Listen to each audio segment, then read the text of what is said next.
Okay, welcome back to our calculus training videos. We are now in section 1-3 of chapter 1, still looking at the introductions of derivatives and integrals. This one talking about a new type of integral of a function. Now, what we're going to be looking at is something we call, sorry, my cursor's being weird, we call a definite. That's an F. Integral. Now, the idea is we're going to be counting the boxes underneath a curve. This is something that is also called a brute force method, which means the harder the problem is, the longer it takes. Okay, brute force methods usually take a long time, but they get the job done, just not very accurately or efficiently. So let's take a look at example 1, which says estimate the definite integral of the exponential function f of x equals 8 times 0.7 to the x. Okay, exponential function, when graphed, looks like this. It says you can get reasonable accuracy by plotting f of x at each integer value of x. Which is giving us this right here. It's also in the book, figure 1-3b. If we look at a table, it gives us the following values. I'll go ahead and copy them down. Not entirely necessary, but I'll copy them down anyways.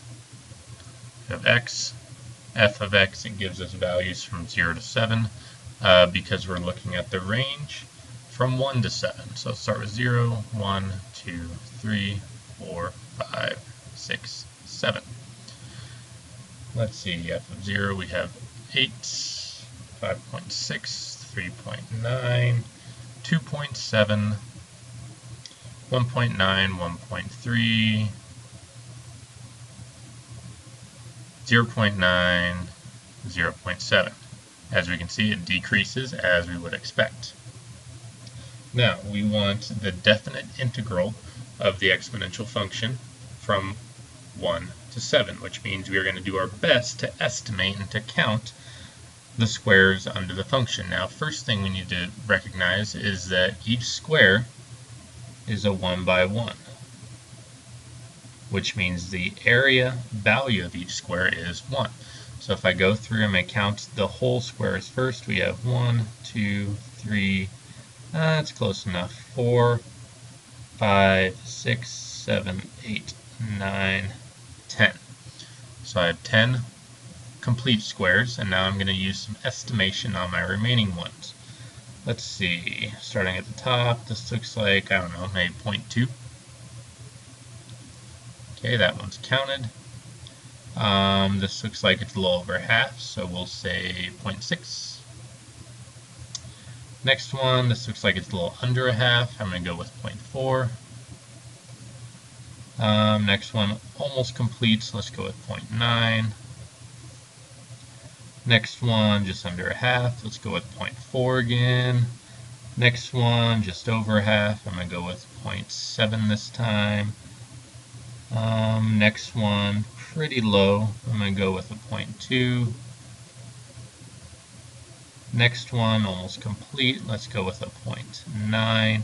And the last one, a little over a half, let's go with a 0.6. And what I want to do is add these up, and that will give me my definite integral for this function from 1 to 7. So let's see, 2, 8, 12, 21, 25, 32, 34, 43, 49, and carry the 4, 14.9. And if we look in the book, it actually gives us, oops, sorry, did I miscount something? I think I did.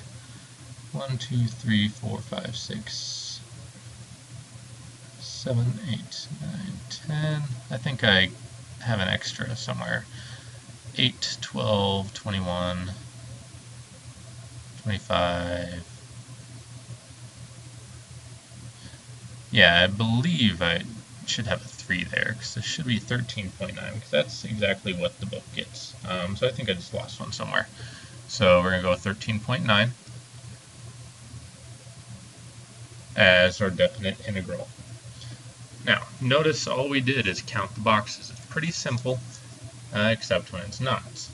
Sometimes it can get pretty large as far as the area, and sometimes your squares are not one by one, which we'll see in this next example.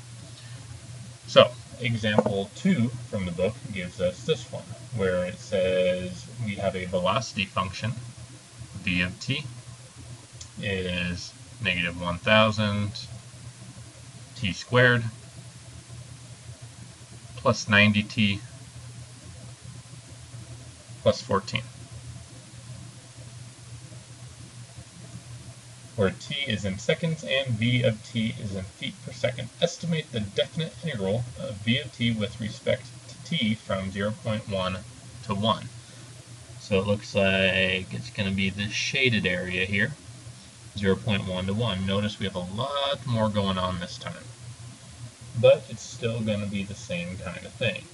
We just have to keep track of a lot more, and I need to be careful that I don't misread things. So first thing I'm going to do is just count the squares. I'm not going to worry about the value of the squares until the end. So let's see, we have, and my picture didn't turn out so well, but we can figure it out.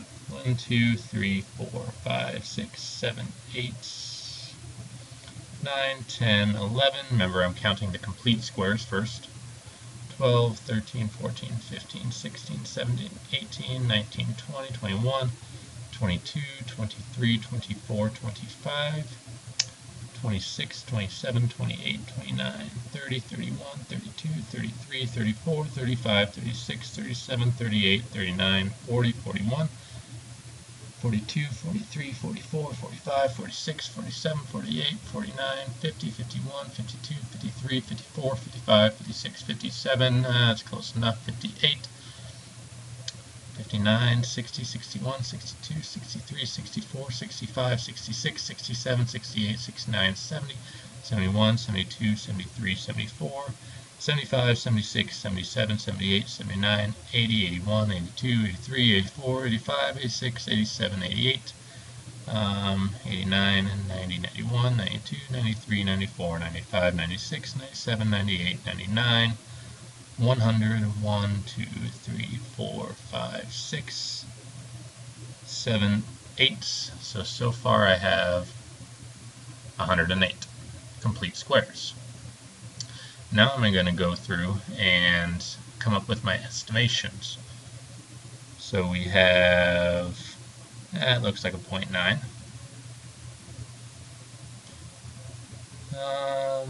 It's about a half. We'll go with 0.5. That's pretty small. I'm going to go with 0.1. Let's see, more than half. Let's go with 0.8. Notice I'm estimating. This is not an exact method. It is an estimation. Obviously, we're going to be over 108. Anything less than 108 wouldn't be okay. And if these are too far off, it's not going to be okay either. But just do your best estimation. This one looks like it's about a 0.2, 0.3. Let's go with 0.2. This one's a half. This one's a half. Let's see, a little less than half. Let's go with 0.3. More than half. Let's go with 0.8.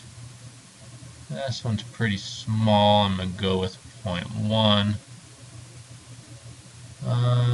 This one's a little more than a half. Let's go with 0.6. Almost complete, 0.9. Hardly anything, 0.1. A little under a half. I'm going to go with a half. Probably a 0.8. I'm going to start a new column. Almost complete. Let's go with a 0.9.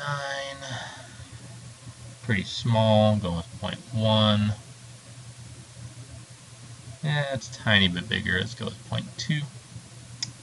That's about a half. 0.5. That's about a 0.8.